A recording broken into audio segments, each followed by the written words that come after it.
جب احمد رضا قصوری کی تقریر آئی تو اس کے نیچے بھٹو صاحب نے لکھ دیا ایلیمینیٹ ہم اور سائن کر دیا.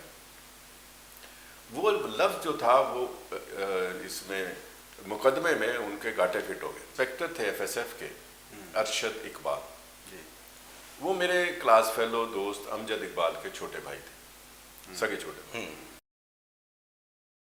اعوذ باللہ من الشیطان الرجیم, بسم اللہ الرحمن الرحیم. ناظرین, آپ کا ہوسٹ یاسین لاکھ سین نیوز کے پروگرام کرنٹ سین میں ہم آپ کو خوش آمدید کہتے ہیں. ہمارے ساتھ اسٹوڈیو میں تشریف رکھتے ہیں جبار مفتی صاحب, جو کسی تعارف کے محتاج نہیں ہیں, ہمارے سینئر جرنلسٹ ہیں, اساتذہ کرام میں سے ہیں, پاکستان کے سیاسی, معاشی اور دفاعی پہلوؤں پر گہری نظر رکھتے ہیں. ان کے ساتھ تشریف رکھتے ہیں رانا شاہد صاحب, سینئر جرنلسٹ ہیں, اینکر بھی ہیں, تجزیہ نگار بھی ہیں ڈی ٹی وی چینل میں. ہم بات کریں گے سپریم کورٹ کی طرف سے دی جانے والے ذوالفقار علی بھٹو کے پھانسی پر جو فیصلہ ہے اس پر.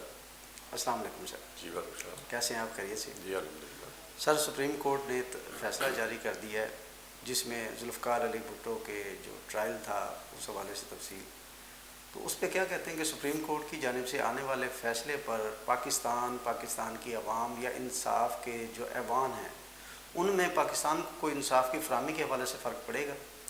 بات یہ ہے کہ یہ اصل میں تاریخ کا رخ صحیح کرنے کے لیے کی کوشش ہے.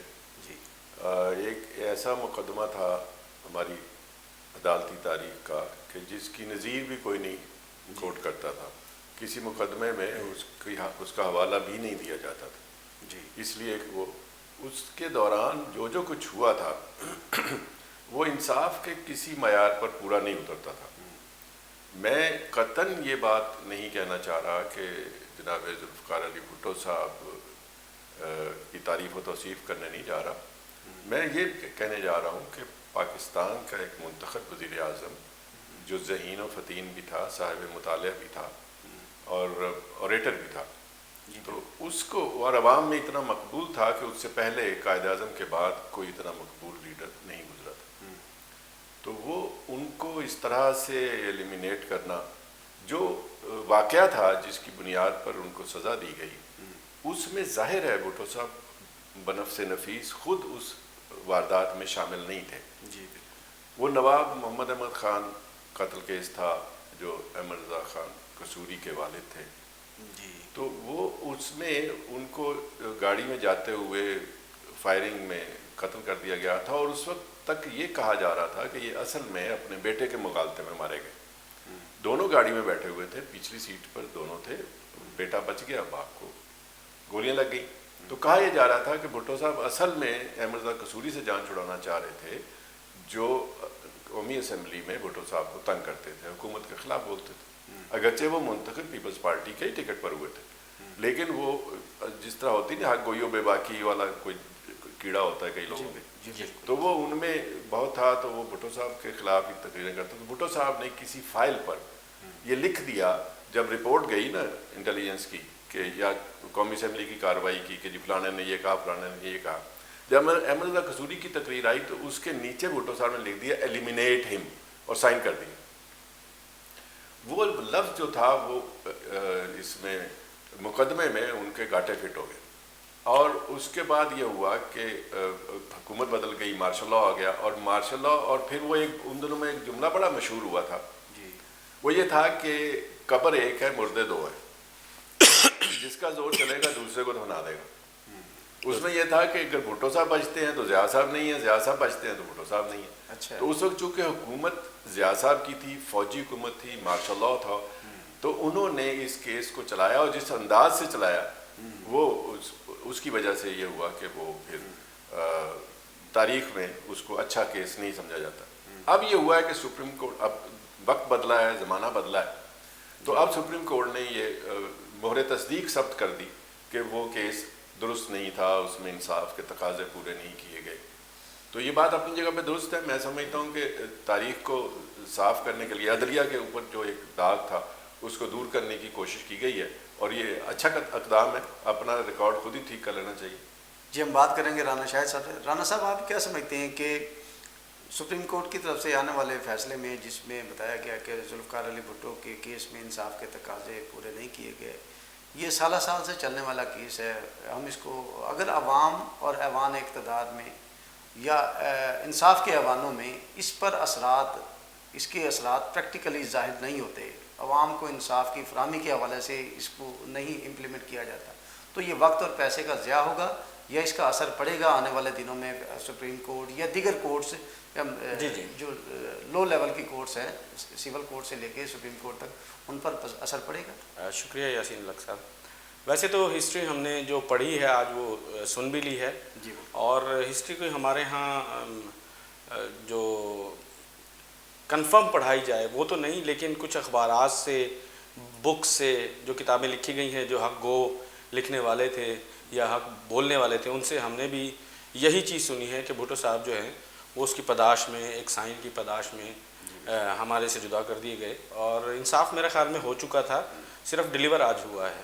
جی بالکل. لیکن ایک چیز کہی جاتی ہے کہ جسٹس ڈیلیڈ جسٹس ڈینائڈ، اگر ڈیلے کر دیا ہے تو ڈینائی ہی ہو گیا، کیونکہ وقت پر انصاف کی فراہمی کسی بھی سائل کو نہیں ہوتی تو پھر وہ جسٹس ڈیلیز اور جسٹس ڈینائڈ میں ہی آتا ہے، کیونکہ وقت گزر جاتا ہے، اس کی وہ حیثیت اور وقت نہیں رہتی. لیکن چونکہ یہ ایک تاریخی ہماری شخصیت تھی ذوالفقار علی بھٹو، ان کی تعریف یا پھر یہی کہیں گے کہ کیا کہیں، وہ پورے پاکستان کے مقبول ترین لیڈر تھے، عوام کی دھڑکن تھے، جمہوریت پسند تھے.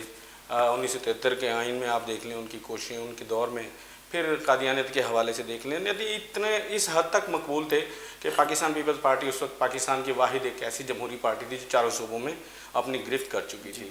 اور ایسے لیڈر کے حوالے سے اتنا بڑا فیصلہ اور اتنی کمزور بنیادوں پر دینا، یہ بڑا سوالیہ نشان ہے تمام کورٹس پر. سپریم کورٹ پر بھی آتا تھا. آج سپریم کورٹ نے جو فیصلہ دیا ہے، یقیناً کوئی نئے شواہد تو پروڈیوس نہیں ہوئے، وہ تمام سارا ڈیٹا یا لٹریچر جو دیکھا ہوگا، پچھلا دیکھا ہوگا، اس وقت بھی کوئی بھی جج، کوئی بھی شخص جو بھی حق اور سچ لکھنے والا یا حق اور سچ کے مطابق فیصلہ کرنے والا ہے یا ہوتا، تو وہ یہ فیصلہ آج جو دیا گیا وہ پہلے بھی دیا جا سکتا تھا. ایسا نہیں کہ موجودہ چیف جسٹس جو ہیں وہ بہت زیادہ کوئی ذہین فتین آئے ہیں اور وہ ایک نئے طریقے سے اس کو دیکھ کر فیصلہ دے رہے ہیں. ہو سکتا ہے کہ اس دور میں یہ ایک جرات ضرور پیدا ہوئی ہے کہ یہ بیان دے دیا جائے اور سپریم کورٹ کے اس طرح کے فیصلہ اس کو ریلیز یا دے دیا جائے. تو اس حوالے سے جی سر، میں ایک ذاتی معلومات کے حوالے سے اس کیس کے میں میرا خیال یہ ریویل نہیں ہوئی ہوں گی، اس لیے کہ یہ بالکل سورس میرا ذاتی ہے. اس زمانے میں جو انسپیکٹر تھے ایف ایس ایف کے، ارشد اقبال، وہ میرے کلاس فیلو دوست امجد اقبال کے چھوٹے بھائی تھے، سگے چھوٹے بھائی، اور دونوں کا قد، قامت، شکل ملتی جلتی تھی، اچھے بہت وجید نوجوان تھے. تو وہ ایک دن، میں ان دنوں اسلام آباد تھا، تو گھبرائے سے میرے گھر آئے اور تھوڑی دیر بیٹھ کے تو اجلت میں ہی جانے لگے. تو میں نے ان سے کہا کہ کیا ہوا، خیر ہے، کدھر بھاگ رہے ہو؟ تو اس نے کہا کہ بھائی جان مجھے ضروری کام ہے. وہ ان دنوں ایف ایس ایف میں انسپیکٹر تھا اور اس اپنے ڈی جی صاحب سے وہ ملنے جا رہا تھا. بعد میں یہ پتہ چلا، اور میں وہ واقعہ آپ کو عرض کر دوں کہ اس کیس کے اندر ضیاء الحق مرحوم نے جماعت اسلامی کو استعمال کیا، اور اس میں انہوں نے میاں طفیل محمد مرحوم جو امیر جماعت اسلامی تھے ان کو کہا کہ یہ اس سے کہیں نوجوان سے جو انسپیکٹر تھا کہ یہ گواہی دے دے. اب انہوں نے چینل کون سا استعمال کیا؟ ارشد اقبال انسپیکٹر کا بڑا بھائی امجد اقبال ہمارا کلاس فیلو، ان کے بڑے بھائی جو تھے اسلم اقبال، وہ ہمارے ٹیچر تھے. اچھا، یہ ایک اس پورے خاندان سے ایک تعلق تھا. اسلم اقبال کو استعمال کیا گیا کہ اپنے چھوٹے بھائی کو مناؤ. اب چھوٹا بھائی تیار نہیں ہو رہا تھا اس کام کرنے کے لیے، یہ گواہی دینے کے لیے. اس کو گرفتار کیا جا چکا تھا، وہ جیل میں تھا. تو آج آپ کو بتاتا ہوں کہ میاں طفیل محمد مرحوم کی یقین دہانی پر کہ یہ گواہی دے دے، اس کو وعدہ معاف گواہ بن جائے، گواہی دے دے سلطانی گواہ کے طور پر، اس کو چھڑا دیا جائے گا، معاف کر دیا جائے گا، کچھ نہیں کہا جائے گا. مفتی صاحب بہت بڑی اور گہری آپ نے آج یہ بہت بڑا راز. اس کے بعد پھر یہ ہوا، تو پھر ان کو ریلیف ملا. میں آپ کو یہی بتانے لگا ہوں کہ اس کے بعد اسلم اقبال جو بڑے بھائی تھے، جو جماعت اسلامی کے اسکول نیا مدرسہ ہائی اسکول اچھرا لاہور میں ٹیچر تھے، وہ اپنی والدہ کو لے کر جیل گئے حوالات میں، اپنے بھائی سے ملوایا، اور ماں نے کہا، میں وہ جملہ آپ کو بتاتا ہوں، ماں نے کہا کہ پتر گواہی دے دے، تیری گواہی تے پٹو تو جان چھڑ جائے گی ملک دی. اچھا تو گواہی دے دے تینوں میاں صاحب کہتے ہیں تینوں چھڑا لیا جائے گا. میاں صاحب سے مراد میاں نواز شریف نہیں ہے, میاں طفیل محمد. جی میاں تو تو میاں صاحب کہتے ہیں کہ آپ کو کچھ نہیں ہوگا, ان کو ضیاء الحق کی طرف سے ضمانت ہے.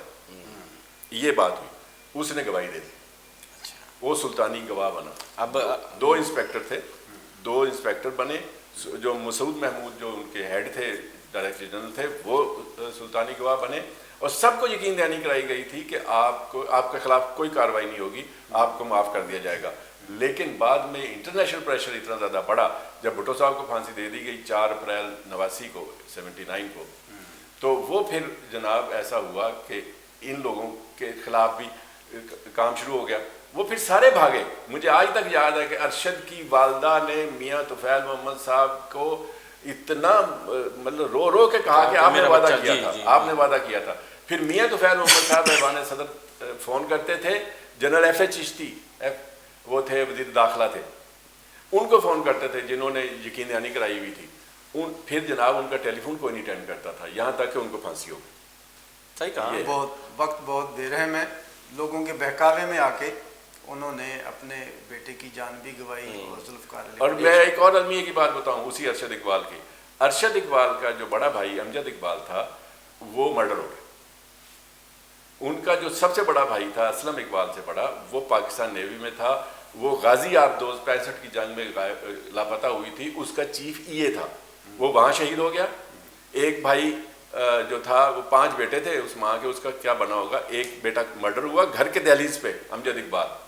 اور وہ ارشد اقبال کے مغالطے میں ایف ایس ایف والوں نے مارا. یہ بھی ایک آپ کو عرض کروں. اب یہ مرڈر جو ہوتا ہے نا, یہ ایسا ہی ہے جیسے لیاقت علی خان صاحب کا مرڈر اور اکبر قاتل وہیں مار دیا جاتا ہے, جیسے گاندھی کا قتل ہوتا ہے اور قاتل وہیں مار دیا جاتا ہے. آپ سمجھ جائیں اس کے پیچھے کے مرڈر. وہ 5 بھائیوں میں سے 3 اس طرح کیوں ہو جاتے ہیں غیر طبعی. درست کہا سر آپ نے, بالکل درست ہے. یہ پھر اس سے سر اندازہ تو یہ لگائیں گے نا ہم کہ جن قوتوں نے ایک سیاسی اور جمہوری شخص کو, ایک ملک کے وزیر اعظم کو اس حد تک دشمنی میں کہ کسی ایک جھوٹے گواہ کو بھی شامل کرنا پڑا انہیں, جو کہ آپ کہہ رہے ہیں, تو اتنا کنٹرول کیا ہوا, تو پھر اس فیصلے کو بھی تو ظاہر ہے فیصلہ روکنا تو پھر ان کے لیے معمولی سی بات تھی. یعنی اس طرح کی بات کو روک لینا, یہ تو کوئی مطلب نتھنگ ہے نا اس میں سے, کہ ایک شخص ہی چلا گیا, ساری چیزیں کروا لی ہیں, ہو گئی ہیں.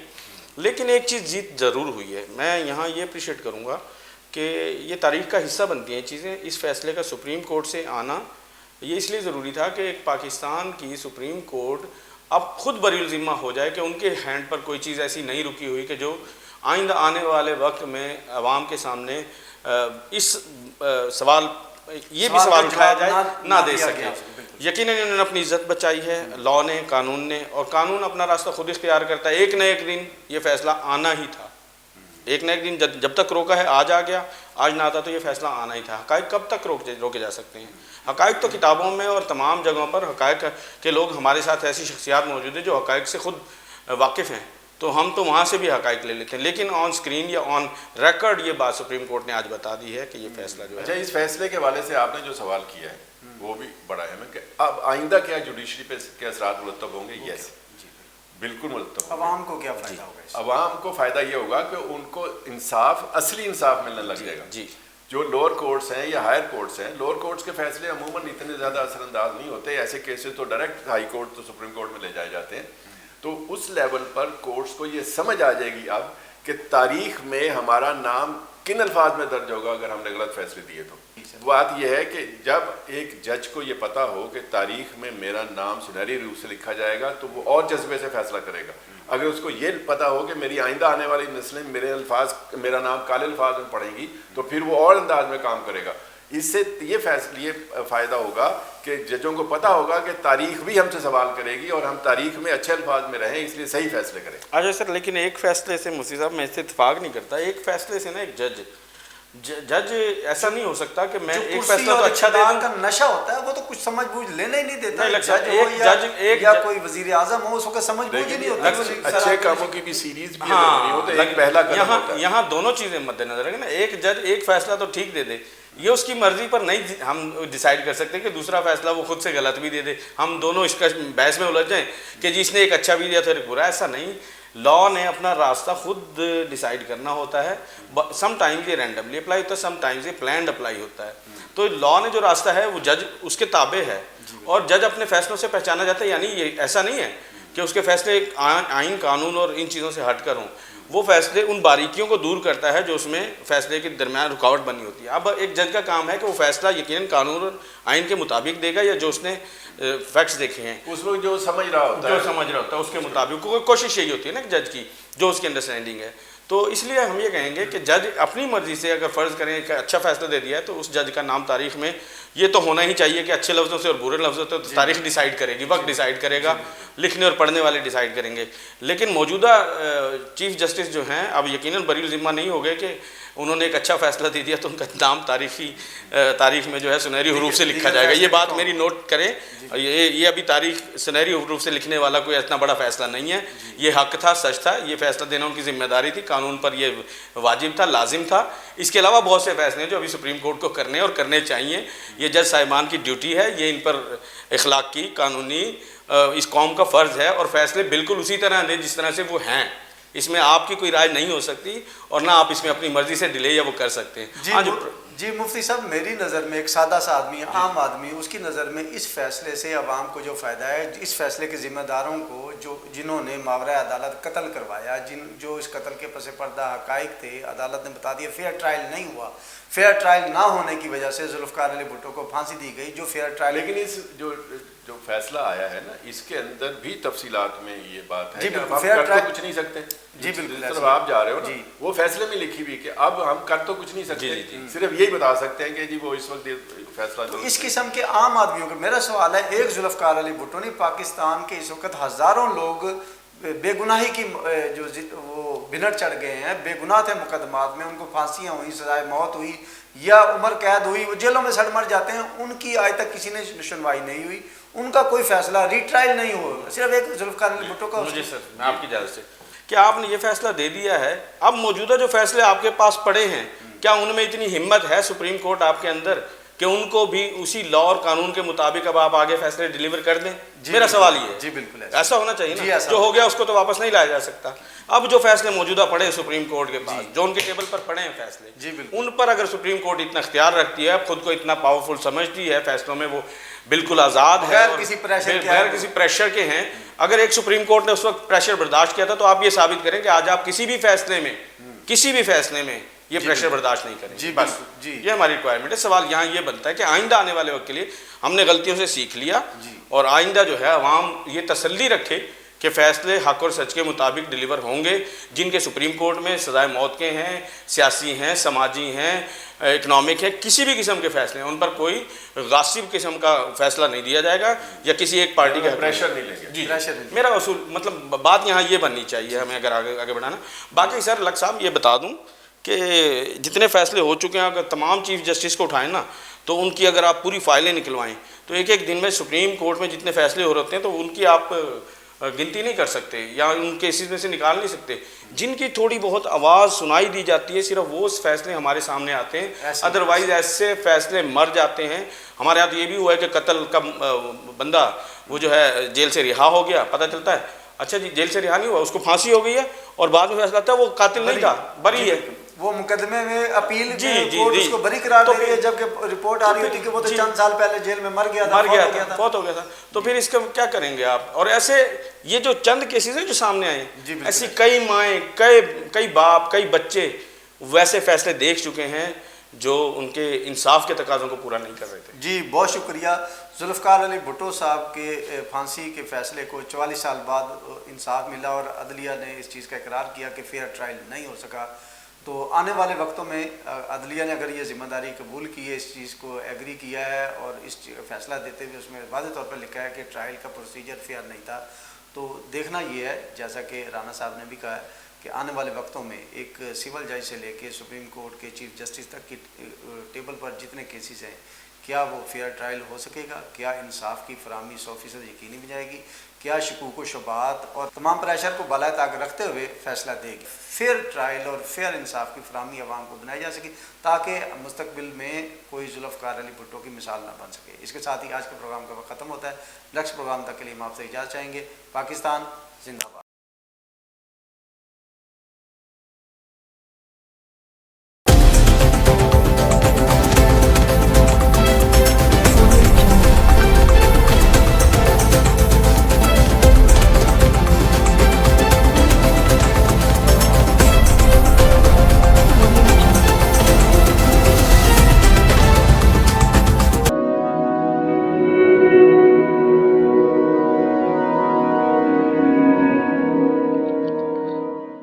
رزق اللہ کے ہاتھ میں ہے، اور کبھی کبھی رزاق رزق کی تقسیم کا اعزاز ان لوگوں کو بھی عطا فرما دیتا ہے کہ جو حالات کی کڑی دھوپ میں شجرے سایہ دار ہوتے ہیں۔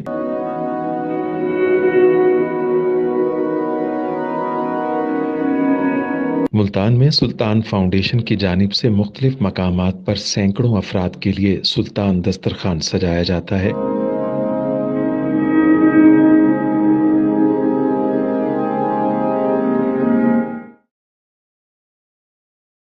ہر انسان سلطان دسترخوان کا مہمان بنتا ہے۔